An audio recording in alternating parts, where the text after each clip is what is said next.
සුබ දවසක් ඔයාලා හැමෝටම. මේ වීඩියෝ එකෙන් මම අරගෙන ආවේ අපේ පන්සලට අපේ ගෙදරින් හීලදානේ තියෙන දවසේ ගත්ත වීඩියෝ එකක්. මේක මම ගත්තේ ගිය 22 වෙනිදා. ඒත් එඩිට් කරන්න වෙලාවක් තිබුණේ නැති නිසා අද තමයි වෙලාවක් ලැබුණේ එඩිට් කරන්න.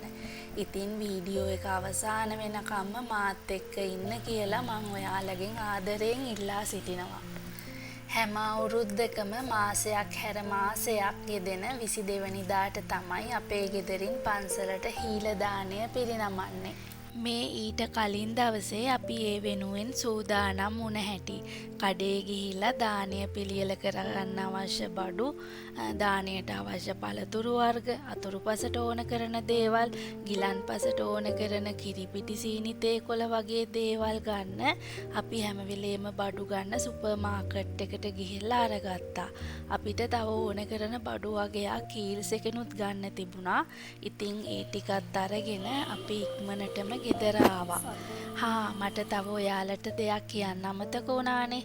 අද දවසේ දානේ ඉවර වෙලා මම තවත් පුණ්‍ය කටයුත්තක නිරත වෙනවා.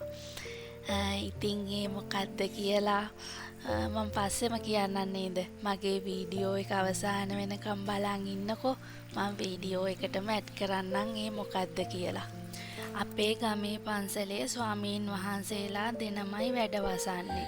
තව වැඩටත් කෙනෙකුත් ඉන්නවා. ඉතින් ස්වාමීන් වහන්සේලා දෙදෙනාම උදේට වළඳන්න කැමති බත්. මොකද ලොකු ස්වාමීන් වහන්සේ එහෙම බෙහෙත් එහෙම බොන නිසා පිටි වර්ග තියෙන ආහාර වළඳන්න එච්චර කැමැත්තක් නැහැ. ඉතින් එහෙම ගෙනිච්චත් උන්වහන්සේලා එකට මුකුත් කියන්නේ නැහැ. ඒ වුණාට ඉතින් අපි දැනම එහෙම දෙන්න හොඳ නැහැනේ. ඒ නිසා මම හැම වෙලේම බත් තමයි උදේ දාණයට ගෙනියන්නේ.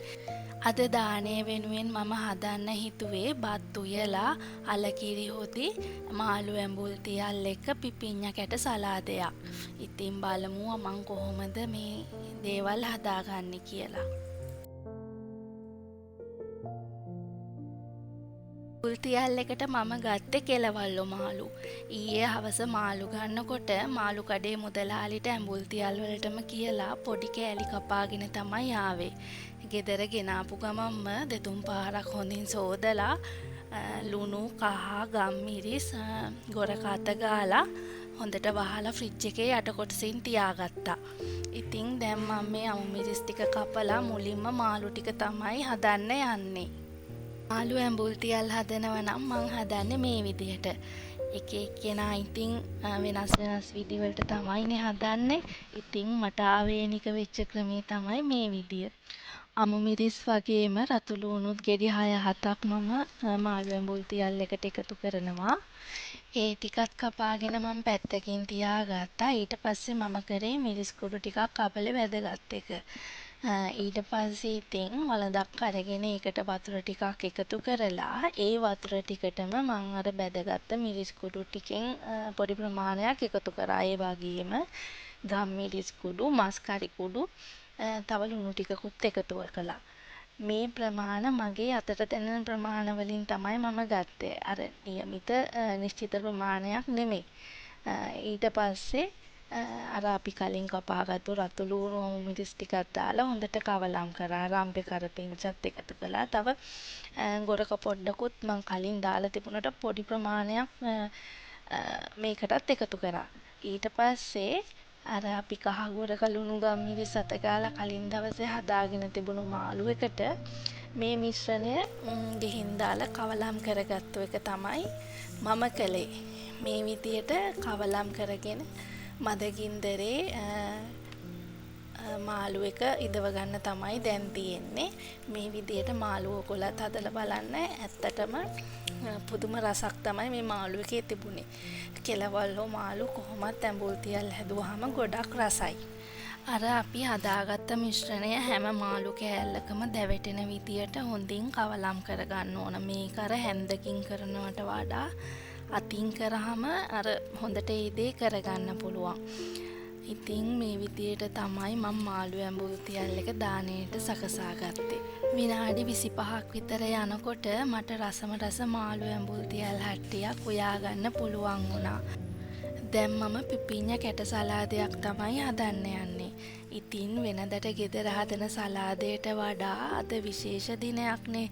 ඒ නිසා මම මේ සලාදය ටිකක් විශේෂ විදියට අන්නාසි ඇපලුයි එකතු කරලා තමයි හදාගන්න යන්නේ.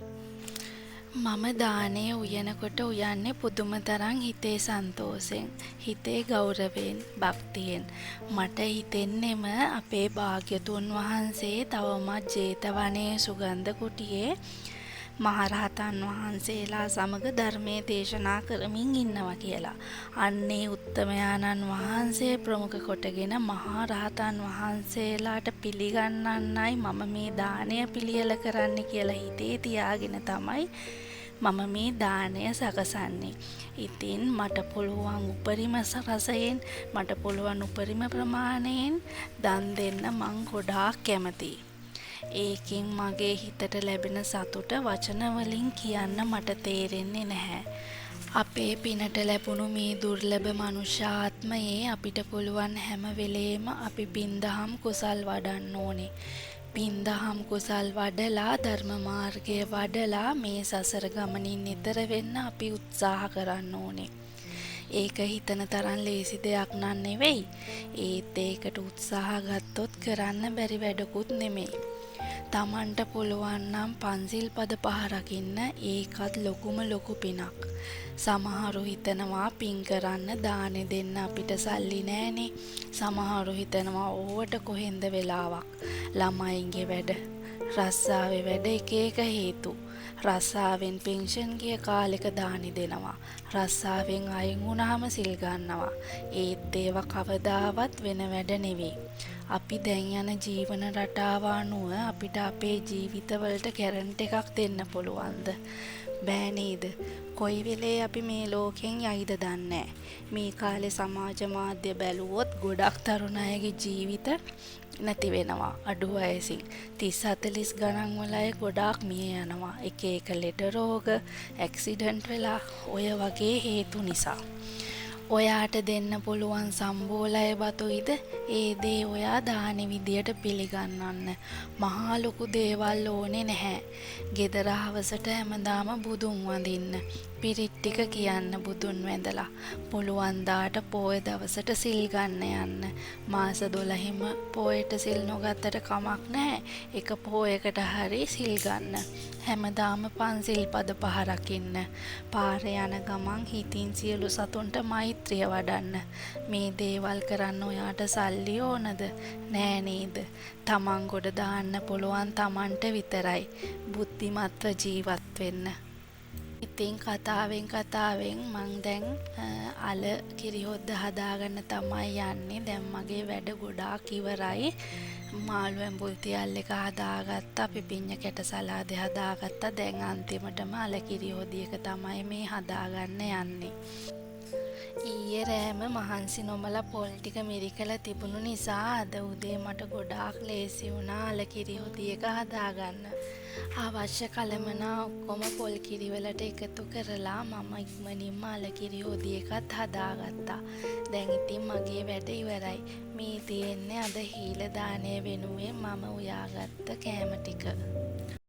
කොහොම හරි උදේ 6යි කාලේ වෙනකොට උයලා ඉවර වුණා. ඊට පස්සේ දැන් මේ පන්සලෙන් ගෙනාපු දානේ බාස්කට් වලට දානිය බෙදෙන ගමන් තමයි ඉන්නේ.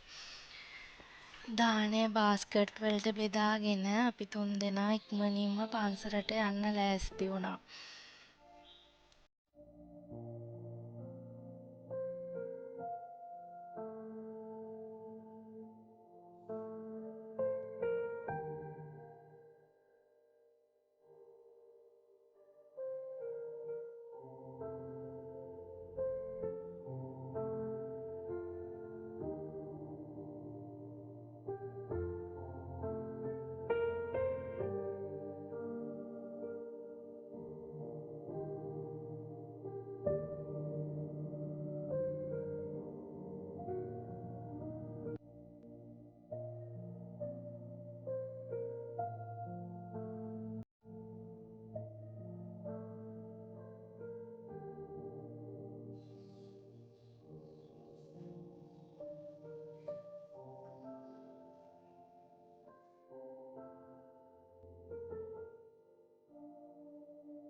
අපි දැන් පන්සලට ඇවිල්ලා ඉන්නේ. ඉතින් අපි පිළියෙල කරගත්තා වූ දානයේ නොඉඳුල් ප්‍රථම භාගය අපේ ලෞතුරා අමාමෑණී සම්බුදුරජාණන් වහන්සේ උදෙසා උදෑසන සම්බුද්ධ පූජා වශයෙන් අපි පූජා කරගත්තා.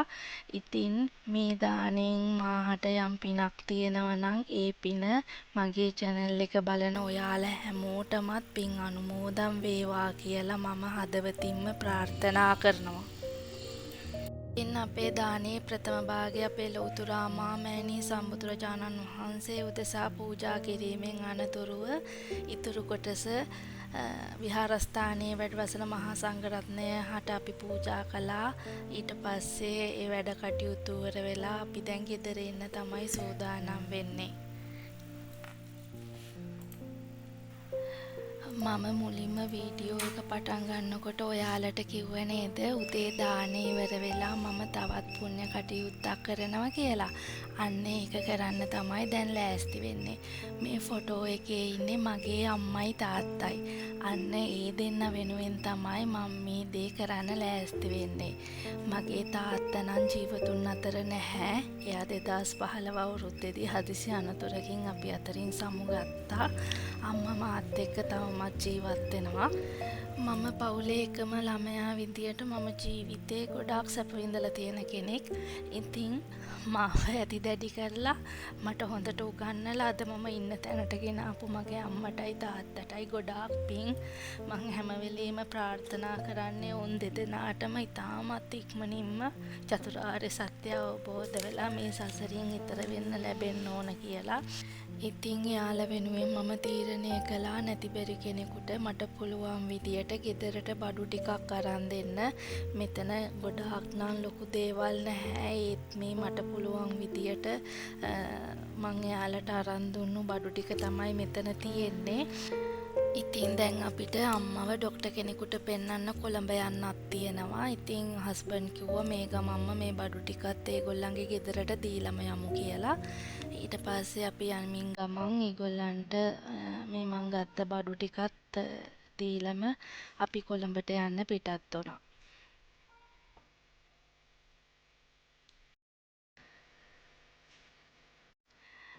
අම්මව ඩොක්ටර්ට පෙන්වන්න මම ඩර්ඩන්ස් එකට ඩොක්ටර්ට අපොයින්ට්මන්ට් එකක් දාලා තිබුණේ. ඉතින් අපි මැරින් ඩ්‍රයිව් එකෙන් මේ කොල්ලුපිටියට යන ගමන් තමයි ඉන්නේ.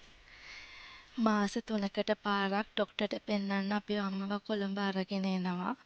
අම්මට දියවැඩියාවට තමයි බෙහෙත් ගන්නෙ. මොකද ඉතින් ඒගොල්ලෝ ඉස්සර කියන දේ ඇහුවේ නෑනේ. සීඩි පැණි රස කනවා දැනටත්. ඉතින් එහෙම තමයි. ඉතින් එයා උකුල් ඇටේ කැඩිලා ඒකට සර්ජරි එකක් කරලා තමයි ඉන්නේ. ඉතින් මොනවා කරන්නද? ඉතින් ජීවිතේ හැටි මෙහෙම තමයි. ඉතින් කතාවෙන් කතාව දන්නේම නැතුව හොස්පිටල් එක ඇතුළටම අපි ඇවිල්ලා දැන් ඩොක්ටර් ඇවිල්ලා ඉන්නේ. අම්මගේ අපොයින්ට්මන්ට් නම්බර් එක නම් 17 තියෙන්නේ. ඉතින් ටක් ගාලා ඇතුළට යන්න ඕනේ ඩොක්ටර්ට පෙන්නන්න. මිහිපිට දෙවිවරු ඉන්නවා කිව්වට මං කවදාවත් විශ්වාස කරලා තිබුණේ නෑ. ඒත් මේ ඩොක්ටර් හම්බුණාට පස්සේ මං විශ්වාස කරනවා ඇත්තටම මිහිපිට දෙවිවරු ඉන්නවා කියලා. ඒ තරම්ම කරුණාවන්ත ගොඩාක්ම හොඳ ඩොක්ටර් කෙනෙක් තමයි ඩොක්ටර් උදිත බුලුගහපිටිය කියන්නේ. ඇත්තටම පුදුම කරුණාවන්තයි. මන් දන්නේ මට ඒක කියන්න වචන වලින් තේරෙන්නේ නැහැ. එහෙනම් අද වීඩියෝ එකෙන් මම නවතින්නම්. ආයෙත් අලුත් වීඩියෝ එකක් අරගෙන එනකන් ඔයාලා හැමෝටම තෙරුවන් සරණයි. ඔයාලා මගේ වීඩියෝ එකට කැමති නම් ලයික් කරන්න, කමෙන්ට් කරන්න. තවමත් සබ්ස්ක්‍රයිබ් කරලා නැති කෙනෙක් ඉන්නවා නම් සබ්ස්ක්‍රයිබ් කරලා මාත් එක්ක එකතු වෙන්න කියලා